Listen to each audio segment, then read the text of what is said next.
Hello, today I'm going to read from this book, Collected Ghost Stories by M.R. James. This one is called Lost Hearts.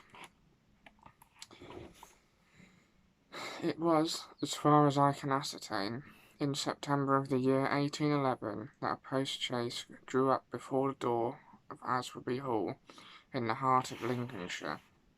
The little boy, who was the only passenger in the chaise, and who jumped out as soon as it stopped, looked about him with the keenest curiosity during the short interval that elapsed between the ringing of the bell and the opening of the hall door. He saw a tall, square, red-brick house built in the reign of Anne. A stone-pillared porch had been added in the pure classical style of 1790. The windows of the house were many, tall and narrow, with small panes and thick white woodwork. A pediment, pierced with a round window, crowned the front. There were wings to the right and left, connected by curious glazed galleries, supported by colonnades with the central block. These wings plainly contained the stables and offices of the house. Each was surmounted by an ornamental cupola with a gilded vane. An evening light shone on the building, making the window panes glow like so many fires. Away from the hall in front stretched a flat park, studded with oaks and fringed with firs, which stood out against the sky. The clock in the church tower, buried in trees on the edge of the park, only its golden weathercock catching the light, was striking 6, and the sound came gently beating down the wind. It was altogether a pleasant impression, though tinged with a sort of melancholy, appropriate to an evening in early autumn, that was conveyed to the mind of the boy who was standing in the porch waiting for the door to open to him. The post-chaise brought him from Warwickshire, where some 6 months before he had been left an orphan. Now, owing to the generous offer of his elderly cousin, Mr. Abney, he had come to live at Aswarby. The offer was unexpected, because all who knew anything of Mr. Abney looked upon him as a somewhat austere recluse, into whose steady-going household the advent of a small boy would import a new and, it seemed, incongruous element. The truth is that very little was known of Mr. Abney's pursuits or temper. The professor of Greek at Cambridge had been heard to say that no one knew more of the religious beliefs of the later pagans than did the owner of Aswarby. Certainly his library contained all the then available books bearing on the mysteries, the Orphic poems, the worship of Mithras, and the Neoplatonists. In the marble-paved hall stood a fine group of Mithras slaying a bull, which had been imported from the Levant at a great expense by the owner. He had contributed a description of it to the Gentleman's Magazine, and he had written a remarkable series of articles in the Critical Museum on the superstitions of the Romans of the Lower Empire.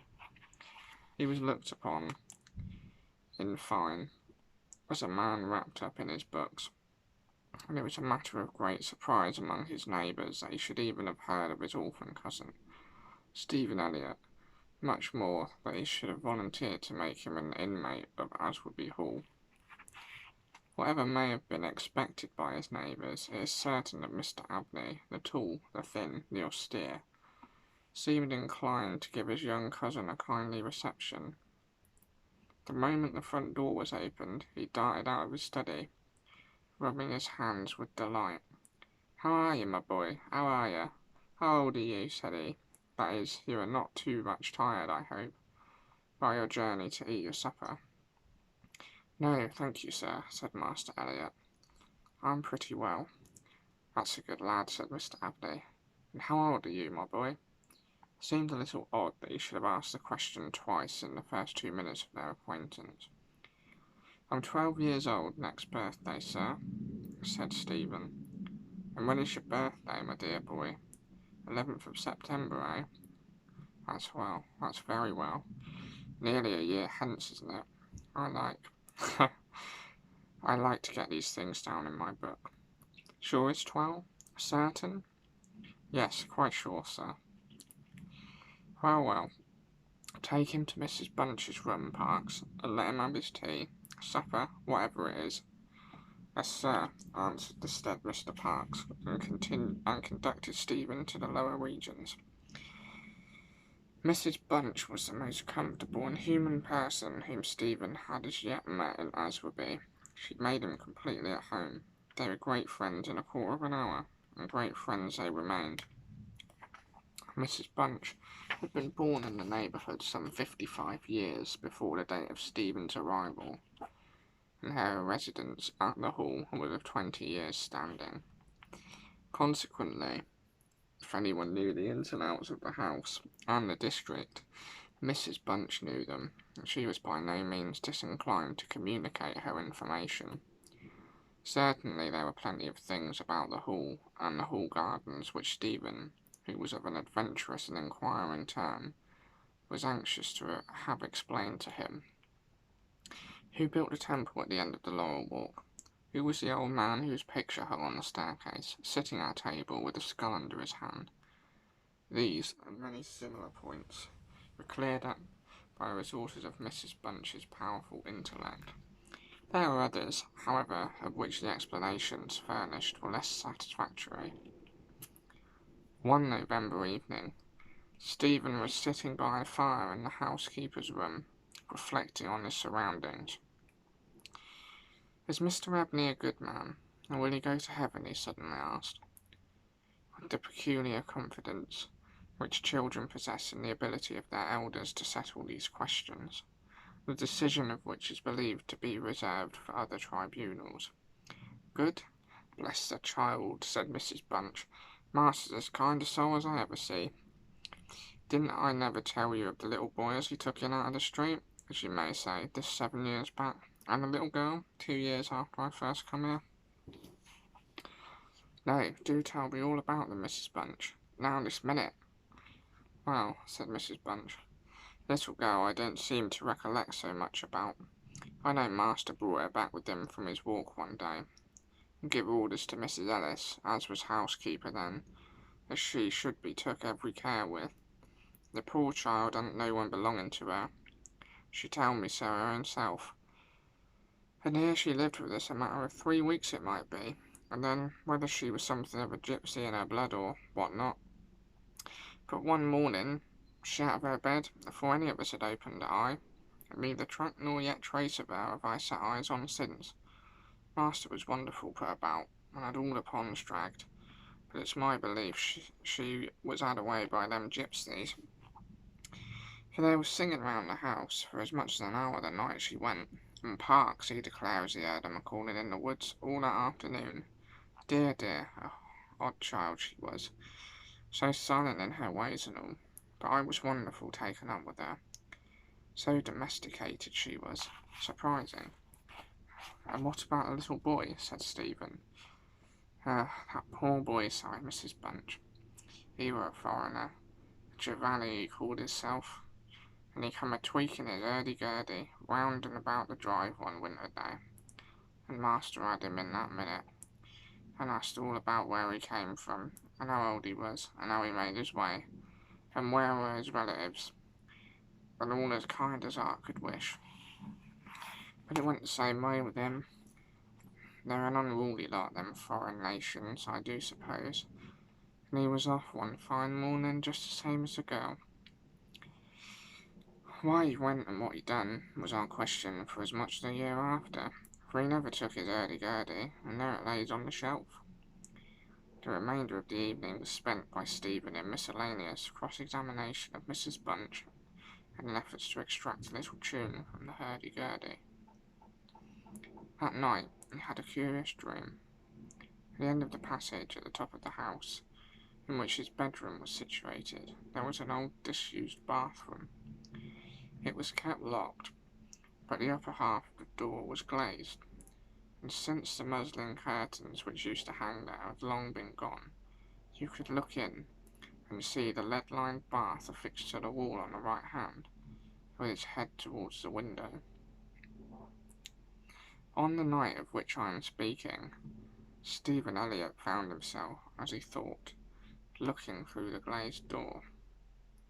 The moon was was shining through the window, and he was gazing at a figure which lay in the bath. His description of what he saw reminds me of what I once beheld myself in the famous vaults of St. Michan's Church in Dublin, which possess the horrid property of preserving corpses from decay for centuries. A figure inexpressibly thin and pathetic, of a dusty leaden colour, enveloped in a shroud-like garment, the thin lips crooked into a faint and dreadful smile, the hands pressed tightly over the region of the heart. As he looked upon it, a distant, almost inaudible moan seemed to issue from its lips, and the arms began to stir. The terror of the sight forced Stephen backwards, and he awoke to the fact that he was indeed standing on the cold boarded floor of the passage in the full light of the moon. With a courage which I do not think can be common among boys of his age, he went to the door of the bathroom to ascertain if the figure of his dream were really there. It was not, and he went back to bed. Mrs. Bunch was much impressed next morning by his story, and went so far as to replace the muslin curtain over the glazed door of the bathroom. Mr. Abney, moreover, to whom he confided his experience at breakfast, was greatly interested, and made notes of the matter in what he called his book. The spring equinox was approaching, as Mr. Abney frequently reminded his cousin, adding that this has always been considered by the ancients to be a critical time for the young, that Stephen would do well to take care of himself, and to shut his bedroom window at night, and that Censorinus has some valuable remarks on the subject. Two incidents that occurred about this time made an impression upon Stephen's mind. The first was after an unusually uneasy and oppressed night that he had passed. He could not recall any particular dream that he had had. The following evening, Mrs. Bunch was occupying herself in mending his nightgown. "Gracious me, Master Stephen," she broke forth rather irritably. "How do you manage to tear your night-dress all to flinders this way? Look here, sir, what trouble you do give to poor servants that have to darn and mend after you. There is indeed a most destructive and apparently wanton series of slits or scorings in the garment, which would undoubtedly require a skilful needle to make good. They are confined to the left side of the chest. Long, parallel slits, about 6 inches in length, some of them not quite piercing the texture of the linen." Stephen could only express his entire ignorance of their origin. He was sure they were not there the night before. "But," he said, "Mrs. Bunch, they're just the same as the scratches on the outside of my bedroom door, and I'm sure I never had anything to do with making them." Mrs. Bunch gazed at him open-mouthed, and snatched up a candle, departed hastily from the room, and was heard making her way upstairs. In a few minutes she came down. "Well," she said, "Master Stephen, it's a funny thing to me how them marks and scratches can have come there. Too high up for any cat or dog to have made 'em, much less a rat. All the world like a Chinaman's fingernails, as my uncle in the tea trade used to tell us of when we was girls together. I wouldn't say nothing to master, not if I was you, Master Stephen, my dear. Just turn the key of the door when you go to your bed." "I always do, Mrs. Bunch, as soon as I've said my prayers." "Ah, that's a good child. Always say your prayers, and then no one can't hurt you." Herewith Mrs. Bunch dressed herself to mending the injured nightgown, with intervals of meditation until bedtime. This was on a Friday night in March, 1812. On the following evening, the usual duet of Stephen and Mrs. Bunch was augmented by a sudden arrival of Mr. Parkes, the butler, who as a rule kept himself rather to himself in his own pantry. Did not see that Stephen was there. He was, moreover, flustered, and less slow of speech than was his wont. Master may get up his own wine if he likes of an evening, was his first remark. Either I do it in the daytime or not at all, Mrs. Bunch. I don't know what it may be. Very like it's the rats. All the wind got into the cellars. But I'm not so young as I was, and I can't go through with it as I have done. Well, Mr. Parkes, you know it is a surprising place for the rats, is the Hall. I'm not denying that, Mrs. Bunch, and to be sure, many a time I've heard the tale from the men in the shipyards about the rat that could speak. I never laid no confidence in that before, but tonight, if I'd demeaned myself to lay my ear to the door of the further bin, I could pretty much have heard what they was saying. Oh there, Mr. Parkes, I've no patience with your fancies. Rats talking in the wine cellar, indeed. Well, Mrs. Bunch, I've no wish to argue with you. All I say is, if you choose to go into the far bin and lay your ear to the door, you may prove my words this minute. What nonsense you do talk, Mr. Parkes. Not fit for children to listen to. Why, you'd be frightening Master Stephen now out of his wits. What? Master Stephen? Said Parkes, awaking to the consciousness of the boy's presence. Master Stephen knows well enough when I'm playing a joke with you, Mrs. Bunch. In fact, Master Stephen knew much too well to suppose that Mr. Parkes had in the first instance intended a joke. He was interested, altogether pleasantly, in the situation, but all his questions were unsuccessful in inducing the butler to give any more detailed account of his experiences in the wine cellar. We have now arrived at March 24th, 1812. It was a day of curious experiences for Stephen, a windy, noisy day, which filled the house and the gardens with a restless impression. As Stephen stood by the fence of the grounds and looked out into the park, he felt as if an endless procession of unseen people was sweeping past him on the wind, borne on resistlessly and aimlessly, vainly striving to stop themselves, to catch at something that might arrest their flight and bring them once again into contact with the living world of which they had formed a part. After luncheon that day, Mr. Abney said, "Stephen, my boy, do you think you could manage to come to me tonight as late as 11 o'clock in my study?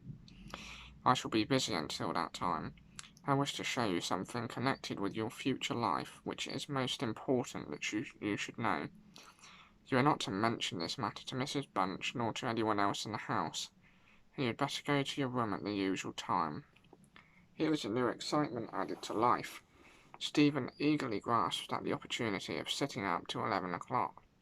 He looked in at the library door on his way upstairs that evening, and saw a brazier, which he had often noticed in the corner of the room, moved out before the fire. An old silver gilt cup stood on the table, filled with red wine, and some written sheets of paper lay near it. Mr. Abney was sprinkling some incense on the brazier from a round silver box as Stephen passed, but did not seem to notice his step. The wind had fallen, and there was a still night and a full moon. At about 10 o'clock, Stephen was standing at the open window of his bedroom, looking out over the country. Still as the night was, the mysterious population of the distant moonlit woods was not yet lulled to rest. From time to time, strange cries, as of lost and despairing wanderers, sounded from across the mere. They might be the notes of owls or water-birds, yet they did not quite resemble either sound. For not they coming nearer? Now they sounded from the nearer side of the water, and in a few moments they seemed to be floating about among the shrubberies. Then they ceased. But just as Stephen was thinking of shutting the window and resuming his reading of Robinson Crusoe, He caught sight of two figures standing on the gravel terrace that ran along the garden side of the hall. The figures of a boy and girl, as it seemed. They stood side by side, looking up at the windows. Something in the form of the girl recalled irresistibly his dream of the figure in the bar. The boy inspired him with more acute fear. Whilst the girl stood still, half smiling, with her hands clasped over her heart. The boy, a thin shape, with black hair and ragged clothing, raised his arms in the air with an appearance of menace and of unappeasable hunger and longing. The moon shone upon his almost transparent hands, and Stephen saw that the nails were fearfully long, and that the light shone through them. As he stood with his arms thus raised, he disclosed a terrifying spectacle. On the left side of his chest there opened a black and gaping rent, and there fell upon Stephen's brain, rather than upon his ear, the impression of one of those hungry and desolate cries that he had heard resounding over the woods of Aswarby all that evening. In another moment, this dreadful pair had moved swiftly and noiselessly over the dry gravel, and he saw them no more. Inexpressibly frightened as he was, he determined to take his candle and go down to Mr. Abney's study, for the hour appointed for their meeting was near at hand. The study or library opened out of the front hall door on one side. Stephen, urged on by his terrors, did not take long getting there. To effect an entrance was not so easy. The door was not locked, he felt sure, for the key was on the outside of it as usual. His repeated knocks produced no answer. Mr. Abney was engaged. He was speaking. What? Why did he try to cry out? Why was the cry choked in his throat? Had he, too, seen the mysterious children? But now everything was quiet, and the door yielded to Stephen's terrified and frantic pushing. On the table in Mr. Abney's study, certain papers were found which explained the situation to Stephen Elliott when he was of an age to understand them. The most important sentences were as follows. It was a belief very strongly and generally held by the ancients, of whose wisdom in these matters I have had such experience as induces me to place confidence in their assertions, that by enacting certain processes, which to us moderns have something of a barbaric complexion, a very remarkable enlightenment of the spiritual faculties in man may be attained. That, for example, by absorbing the personalities of a certain number of his fellow creatures, an individual may gain a complete ascendancy over those orders of spiritual beings which control the elemental forces of our universe. It is recorded of Simon Magus that he was able to fly in the air, to become invisible, or to assume any form he pleased, by the agency of the soul of a boy whom, to use the libellous phrase employed by the author of the Clementine Recognitions, he had murdered. I find it set down, moreover, with considerable detail in the writings of Hermes Trismegistus, that similar happy results may be produced by the absorption of the hearts of not less than 3 human beings below the age of 12 years. To the testing of the truth of this receipt, I have devoted the greater part of the last 20 years, selecting as the corpora vilia of my experiment such persons as could conveniently be removed without occasioning a sensible gap in society. The first step I effected by the removal of one Phoebe Stanley, a girl of gypsy extraction, on March 24th, 1792. The second, by the removal of a wandering Italian